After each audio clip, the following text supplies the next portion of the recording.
Welcome back. Do you remember what you thought the future was going to be like? Like, did you ever sit down and actually give any thought to what you hoped and believed would have happened by now? I definitely did. And let me just say, I wasn't even close. Mind you, it's 2018 and sometimes I still have to stop myself from writing 1999 on any form that needs a date. So maybe it's a good thing that the future isn't what I expected, because I'm definitely not prepared for it. I had a lot of expectations about what life was going to be like by now. But before I get into them, make sure you give this video a big thumbs up. And I believe in making the world better with positivity, laughter, and a little bit of sass. If that sounds like your vibe, you found your tribe. Make sure you subscribe. Today's video is going to be about what I expected from the future versus the realities.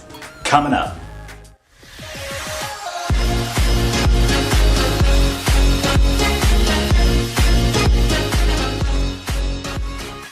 Number 1, I fully expected that by this point we would have cars that could fly, or at least run on water. But not like on water, not like a Jesus mobile, but like the fuel is water, you know what I mean. But here we are in 2018 and the only cars that fly do so because they bounce out of the potholes in the road, because we still haven't even been able to figure out how to fix that. And the whole running on water thing is such a pipe dream. It is light years away because we have car companies that we can't even get to stop lying about their emissions. It's ridiculous. What is happening? I mean, like, you could get a Tesla, but do you have an extra $200,000 lying around? Because I don't have an extra $200,000 lying around. I cannot afford a Tesla.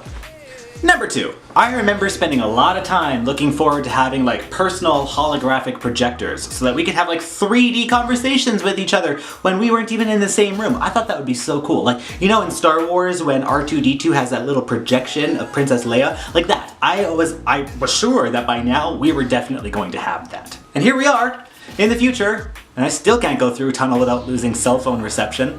Do you guys remember the "Can you hear me now" commercial? Do you remember that? That's been around for almost 20 years. And the answer is still, nope. There are holographic projectors being used, but they're doing things like putting Michael Jackson and Whitney Houston back on stage years after they've died. Which is cool, like, don't get me wrong, I would love to go and see that, but I want one. Number 3. We thought for sure that by now we were gonna have robotic maids that we could like call Rosie and pretend we were the Jetsons. They would welcome you with a sandwich and a beer when you got home from work. They would make sure that your clothes were ready for you the next day, and they'd be polite about it the whole time. What a world it would have been.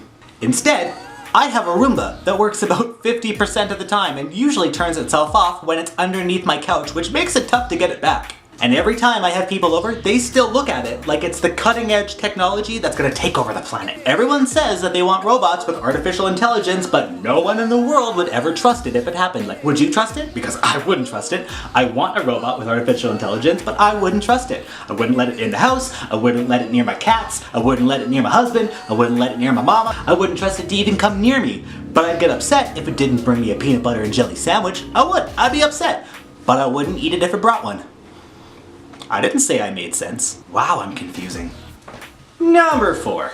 That takes so long to do, by the way. I hope you guys like those transitions. I very firmly believed that all food would be in pill form by now, which hopefully would have been the beginning of solving the world's hunger problems and nutrition problems and obesity problems. But despite what we know about them, I still crave a Big Mac every single day. I want a Big Mac now. I mean, I would eat one right in front of you if I didn't think it was disgusting to talk with your mouth full. I often have to look at myself shirtless in the mirror and remind myself that love handles is just a cute way of saying oddly placed fat reserves. Besides, if food was in pill form, I would starve to death because I can't even remember where I put the aspirin when I have a headache. There's no way that I would remember where the peanut butter and jelly pills are when I'm hangry. No way at all. Number 5. Now, call me naive, but I genuinely expected that ignorant thought processes like homophobia and racism and radical nationalism would be considered ridiculous by now.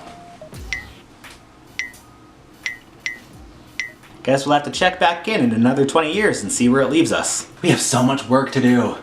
The future is not what I expected. At all. I guess we'll have to make it better.